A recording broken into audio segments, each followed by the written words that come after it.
Hi everyone, welcome back to my channel. I hope you all are doing good. आज के इस video में हम बात करने वाले हैं how to choose best field in forensic science. आप फोरेंसिक साइंस की फील्ड में बेस्ट फील्ड कैसे चूज कर सकते हो। एज यू ऑल नो कि फोरेंसिक साइंस में बहुत सारी फील्ड्स होती हैं। एंथ्रोपोलॉजी होता है, forensic anthropology, forensic psychology, question document, fingerprint, DNA analysis, chemistry, toxicology, ballistic, digital forensics और ऐसे ही और भी बहुत सारी फील्ड्स होती हैं। तो उनमें से कौन सी फील्ड चूज करना चाहिए, कौन सी अच्छी रहेगी, उसके बारे में हम आज डिस्कशन करने वाले हैं। तो हम वीडियो को शुरू करते हैं। उससे पहले अगर आप चैनल पर नए हैं तो चैनल को सब्सक्राइब कर लेना, वीडियो को लाइक करना और नोटिफिकेशन बेल आइकन को प्रेस कर लेना। फोरेंसिक साइंस से रिलेटेड सारी गाइडेंस, सारे लेक्चर्स आपको इसी चैनल पर मिलते हैं। तो चलो शुरू करते हैं वीडियो को। मैंने कुछ पॉइंट्स प्रिपेयर करे हैं जिनका आपको ध्यान रखना है जब भी आप मास्टर्स में स्पेशलाइजेशन चूज कर रहे हैं उस टाइम पे, या फिर जब आप अपना डेजर्टेशन प्रिपेयर कर रहे हैं। क्योंकि या तो आपने जनरल मास्टर्स की है फोरेंसिक साइंस में, या फिर आपने मास्टर्स में स्पेशलाइजेशन किया है। तो अगर आपने स्पेशलाइजेशन किया है तो भी आपको एक कोई फील्ड चूज करनी पड़ेगी, और अगर आपने जनरल मास्टर्स की है तो भी आपको जो आखिरी के 6 महीने होते हैं उसमें एक प्रोजेक्ट वर्क बनाना होता है, डेजर्टेशन बनाना होता है, जिसमें आपको एक टॉपिक लेना होता है जिसपे आप 6 महीने काम करते हो। वो जो प्रोजेक्ट वर्क होता है वो बहुत ज़्यादा इंपॉर्टेंट होता है, क्योंकि वो कहीं ना कहीं आगे आपका जो करियर होने वाला है, जिस भी फील्ड में आप जाना चाहते हो उससे रिलेटेड होना चाहिए। तो वो भी आपको चूज करना पड़ेगा कि आप किस फील्ड में बना रहे हो अपना डेजर्टेशन या फिर प्रोजेक्ट वर्क। तो वो भी आपको डिसाइड करने के लिए कुछ बहुत इंपॉर्टेंट पॉइंट्स का, इंपॉर्टेंट चीज़ों का याद रखना है। तो इसीलिए इस वीडियो में मैं आपको कुछ ऐसे इंपॉर्टेंट पॉइंट्स बताऊंगी जिसकी मदद से आपको ये समझ में आ जाएगा कि यार कौन सी फील्ड चूज करनी चाहिए। और साथ ही में मैं ये भी बताऊंगी कि सबसे ज़्यादा इमर्जिंग फील्ड्स कौन कौन सी हैं, सबसे ज़्यादा स्कोप और जॉब अपॉर्चुनिटीज़ किस फील्ड में है। तो पूरा वीडियो जो है एंड तक देखना, क्योंकि बहुत छोटे छोटे से पॉइंट्स होते हैं जो मिस हो जाते हैं। तो चलो, सबसे पहला पॉइंट, सबसे इंपॉर्टेंट चीज़ जो है वो आपको ये याद रखनी है, असेस योर इंटरेस्ट। इसका क्या मतलब हुआ कि आपको किस फील्ड में इंटरेस्ट है, आप किस फील्ड में जो है अपना इंटरेस्ट देख रहे हो, यानी कि आपको किस फील्ड में मज़ा आ रहा है कि यार ये फील्ड जो ये मेरे काम की, मुझे इसमें बहुत इंटरेस्ट है। फॉर एग्जांपल, मुझे फिंगरप्रिंट्स में बहुत मज़ा आ रहा है, फिंगरप्रिंट्स पे काम करने में बहुत इंटरेस्ट आ रहा है।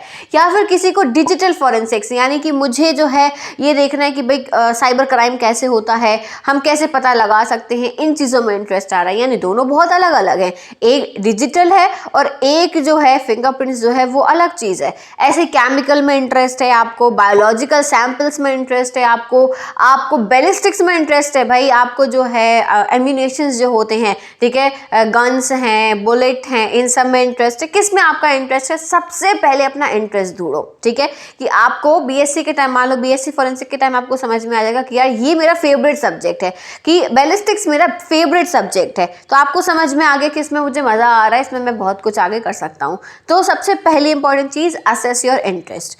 Second point is research the different specialisations. इसका मतलब क्या है, सबसे पहले ये भी पता करो कि किस किस सब्जेक्ट में स्पेशलाइजेशन होता है। Forensic biology, anthropology, psychology, digital forensics, question document, DNA analysis, fingerprints, इतने सारे फील्ड्स हैं। सब फील्ड्स के बारे में पता करो, रिसर्च करो, किस में क्या होता है, क्या चीज़ें होती हैं, वो सब आपको पता करना है। क्लियर होगी बात।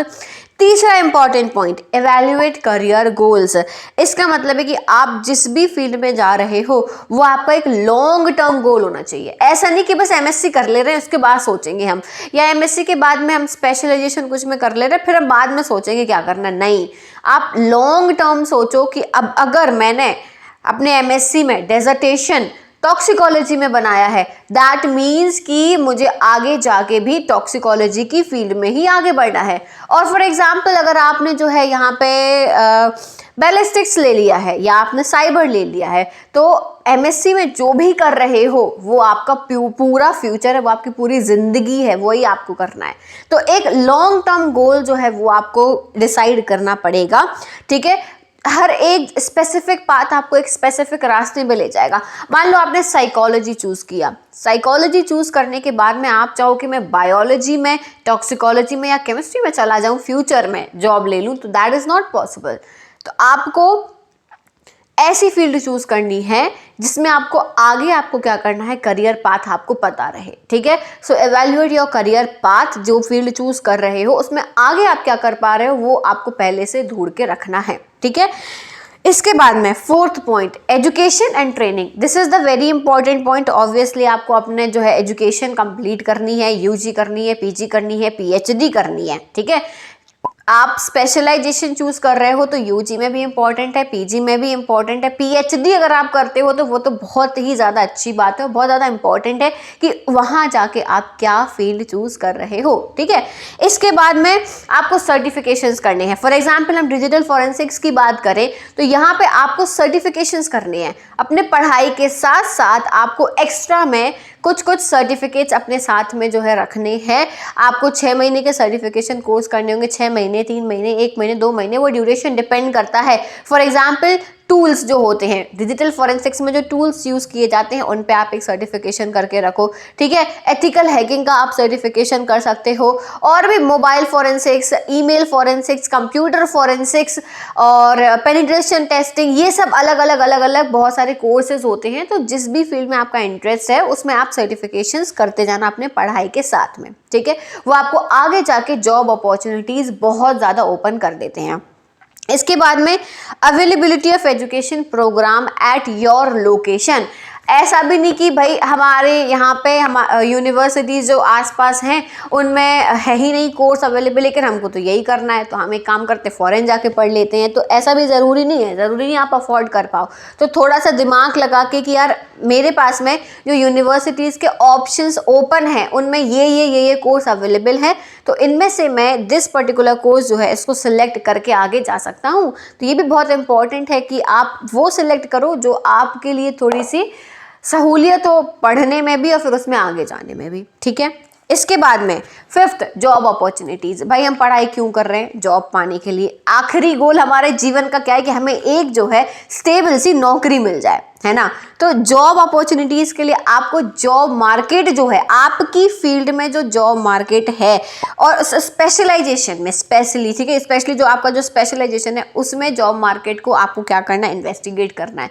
पता करो भाई कि इस स्पेशलाइजेशन में, साइकोलॉजी में जॉब मार्केट कैसा है, कहाँ पे जॉब अवेलेबल है, प्राइवेट में, गवर्नमेंट में, हर सेक्टर में पता करो कि आप कहाँ पे कैसे जॉब अपॉर्चुनिटीज जो हैं उस स्पेशलाइजेशन में चूज करने से आपको मिलेंगी, ठीक है।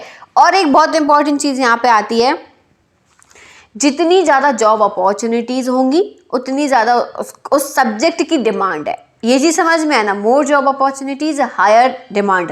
यानी कि मान लो डिजिटल फॉरेंसिक्स की बात करें, क्योंकि अभी सबसे ज़्यादा डिमांड इसी की है इसलिए मैं बार बार इसी का एग्जांपल दे रही हूँ।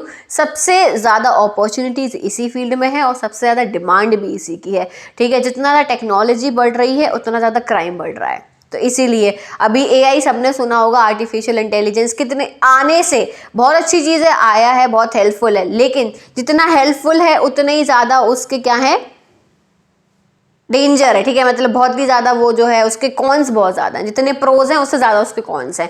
तो उसके लिए भी तो लोगों को क्या चाहिए, एक एक्सपर्ट चाहिए। तो ये जो है इसको आपको ढूंढना पड़ेगा कि मैं जिस फील्ड में जा रहा हूँ उसमें उसकी कितनी डिमांड है, उसमें कितनी जॉब अपॉर्चुनिटीज़ हैं, जॉब मार्केट कैसा है, ये आपको इन्वेस्टिगेट करना होगा कोई भी स्पेशलाइजेशन चूज करने से पहले। Sixth point, consult with academic advisors. आपको अगर लग रहा है कि मुझे ये फील्ड चूज़ करनी है, मैंने बहुत ढूंढ लिया, मुझे इसके बारे में ज़्यादा कुछ पता नहीं चला है या पता चल भी गया है, तो भी आपको एक एकेडमिक एडवाइज़र, ठीक है, उनसे गाइडेंस लेनी है। बिना गाइडेंस के काम नहीं करना है। इसीलिए ही मैं यहाँ पे आपको गाइड कर रही हूँ यूट्यूब वीडियोज़ के थ्रू कि आपको समझ में आए कि कैसे जो है चीज़ें होती हैं, कैसे आपको चूज़ करनी होती हैं। चलो आपने मेरा वीडियो देख लिया, उसके बाद भी नहीं समझ में आया तो एक काम करो, किसी प्रोफेसर से जाके बात करो, ठीक है, या फिर किसी ऐसे से बात करो, किसी प्रोफेशनल से जो उस फील्ड में हो, उस फील्ड में काम कर रहा हो। पर गाइडेंस लेके ही काम करना, बिना गाइडेंस के आप आगे बढ़ना चाहोगे तो वो पॉसिबल नहीं है, गलतियां करोगे और फिर बाद में आपको भुगतना पड़ेगा, ठीक है। Next point is internships and practical experience. आपको जो भी फील्ड आपने चूज करी है, आपकी मास्टर्स हो जाए, आपको उसमें क्या करना है, मास्टर्स हो जाए या मास्टर्स के बीच में जो गैप मिलते हैं, आपको हॉलीडेज मिलते हैं, उनमें आपको इंटर्नशिप्स करनी है, ठीक है। एक्सपीरियंस बहुत ज़्यादा ज़रूरी है, एक्सपीरियंस लेना है, आपको सीखना है। एक्सपीरियंस का मतलब ये नहीं कि आपको नौकरी करनी है, एक्सपीरियंस का मतलब ये कि आपको सीखना है, नॉलेज गेन करना है। मशीन्स पे काम कैसे होता है, एफएसएल्स में काम कैसे होता है, वो आप तभी सीख पाओगे जब आप किसी एफएसएल में जाके इंटर्नशिप करोगे। अब बात यहाँ पे एक क्वेश्चन आपके दिमाग में रखा, हमें इंटर्नशिप कैसे मिलेगी या हम इंटर्नशिप कैसे ढूंढे, तो इस पर मेरा एक पूरा सेपरेट वीडियो है, how to get internship in forensic science laboratory, उसको आप देख लेना, आपको ये चीज़ समझ में आ जाएगी, ठीक है। प्रैक्टिकल एक्सपोजर जो मैंने आपको बताया, जितना ज़्यादा आपको प्रैक्टिकल एक्सपोजर मिलेगा, आप उतना अच्छा बेटर डिसीजन ले पाओगे। ऑब्वियस सी बात है कि आपको लग रहा है कि यार मैं टॉक्सिकोलॉजी में बहुत अच्छे से काम कर पाऊंगा, बहुत अच्छी फील्ड है, लेकिन आपने ट्रेनिंग वगैरह की नहीं। अब जब आपको इंटर्नशिप मिली एफएसएल में, आप गए वहाँ पे, विसरा देखा, बेहोश हो गई 4 लड़कियाँ, तो ये तो गड़बड़ हो गई ना कि यार इंटरेस्ट तो बहुत था कि पॉइजन्स के साथ काम करना, लेकिन विसरा देख के विसरा की स्मेल ही नहीं झेल पा रहे हैं। तो ऐसा भी नहीं होना चाहिए ना। आपको लैब में जाके जब आप अलग अलग डिविजन्स में काम करोगे, तो वहाँ जाके आपको बहुत सारी चीज़ समझ में आ जाएंगी कि नहीं यार ये वाली नहीं, मुझे ये फील्ड में ज़्यादा इंटरेस्ट आ रहा है, जब मैंने यहाँ पे प्रैक्टिकली काम किया तो ये बहुत इंपॉर्टेंट होती है, ठीक है। इसके बाद में लास्ट पॉइंट है, stay updated on industry trends. इसका मतलब क्या है, आपको अपडेटेड रहना है कि आपके फॉरेंसिक साइंस की दुनिया में चल क्या रहा है ना, उसके बारे में पता करते रहो, थोड़ा नॉलेज जो है वो रखो कि उसमें ट्रेंड क्या है, नई नई मशीन्स कौन कौन सी आ रही हैं, नई नई टेक्नोलॉजी कौन कौन सी आ रही हैं, इन सब के बारे में अपडेटेड रहो, पता रखो, जिससे कि ये भी आपको एक हेल्प रहेगी कि आप कैसे स्पेशलाइजेशन चूज़ कर सको कि यार इसमें बहुत अच्छी टेक्नोलॉजी आई है, यानी कि इस फील्ड में अब जॉब अपॉर्चुनिटीज़ बढ़ने वाली हैं, तो मैं यही चूज़ करूँगा, इसलिए अपडेटेड रहो। नाउ एट लास्ट, अब आपको मैं एक बात बताऊं, आखिरी सबसे इंपॉर्टेंट चीज़ कि ऐसी कौन कौन सी फील्ड्स हैं जिसमें सबसे ज़्यादा स्कोप है, सबसे ज़्यादा इमर्जिंग है, सबसे ज़्यादा डिमांड है और सबसे ज़्यादा जॉब अपॉर्चुनिटीज़ हैं। ऐसी फील्ड्स मैं आपको यहाँ पे बताने वाली हूँ, जिसमें से सबसे पहली फील्ड आती है digital forensics and computer forensics, ठीक है, जैसे हम साइबर फॉरेंसिक्स भी बोलते हैं। सबसे ज़्यादा इमर्जिंग फील्ड है, सबसे ज़्यादा स्कोप है, प्राइवेट में भी गवर्नमेंट में भी, दोनों में ही, ठीक है। तो ये आप कर सकते हो, चूज कर सकते हो ये, लेकिन इसके लिए आपको एकदम अलग पहले से ही डिसीजन लेना होगा, एमएससी से ही, बीएससी से, एमएससी से, सब कुछ आपको पहले से डिसाइड करना होगा। इस पर मैं एक सेपरेट वीडियो बनाऊंगी डिजिटल फॉरेंसिक्स पर, इवन एक्सपर्ट ओपिनियन भी आपको दूंगी, जिससे कि क्लियर हो जाए आपको कि क्या करना है। इसके बाद में chemistry and toxicology, second very emerging field, बहुत अच्छी फील्ड है। तीसरी फील्ड बायोलॉजी एंड सीरोलॉजी, ठीक है। ऑब्वियस सी बात है, बायोलॉजिकल सैंपल्स जो हैं वो सबसे ज़्यादा मिलते हैं किसी भी क्राइम सीन से, तो ये फील्ड कहीं नहीं जाने वाली है ना। और टॉक्सिकोलॉजी और केमिस्ट्री बहुत इमर्जिंग फील्ड्स हैं, क्योंकि टॉक्सिकोलॉजी में भी जो है हमेशा काम रहेगा, ये फील्ड कभी बंद नहीं होने वाली, ठीक है। नेक्स्ट आती है डीएनए फॉरेंसिक्स। अब डीएनए एनालिसिस तो बहुत ज़रूरी है ना। बहुत सारी चीज़ें होती हैं जिनमें आपको डीएनए जो है, डीएनए आइडेंटिफिकेशन, डीएनए फिंगरप्रिंटिंग करना बहुत ज़रूरी होता है, तो ये भी एक बहुत अच्छी फील्ड है, आप इस लाइन में जा सकते हो। बायोलॉजिकल लाइन है, ऑब्वियसली डीएनए की फील्ड में जा सकते हो। और लास्ट जो आती है फॉरेंसिक साइकोलॉजी। फॉरेंसिक साइकोलॉजी भी बहुत बढ़िया फील्ड है। अगर आपको साइकोलॉजी में इंटरेस्ट है, आपको ये जानना है कि क्रिमिनल जो है उसका क्या बिहेवियर है, कैसे, क्यों उसने ऐसा किया, क्राइम को लेके उसका क्या पर्सपेक्टिव है, और बेसिकली आपको जो है साइकोलॉजी में इंटरेस्ट है, so you can choose forensic psychology as a specialization, और as a MSc forensic science में आप MSc forensic science in psychology कर सकते हो। Is that clear? तो ये जो है ये बहुत इंपॉर्टेंट डायरी है मेरे लिए, क्योंकि मैं इसमें सारी की सारी इंपॉर्टेंट चीज़ें जो होती हैं प्रॉपर गाइडेंस स्टूडेंट्स के लिए, वो इसी के अंदर रहती है। तो आई होप कि आपको समझ में आ गया होगा कि आपको एक स्पेशलाइजेशन कैसे चूज़ करना है, बेस्ट कौन सा रहेगा। Is that clear? और अगर वीडियो पसंद आया है तो लाइक करना, वीडियो को कमेंट करके ज़रूर बताना कि आपको कैसा लगा ये video. So thank you so much for watching this video. I will see you soon in the next video. Till then take care, bye bye.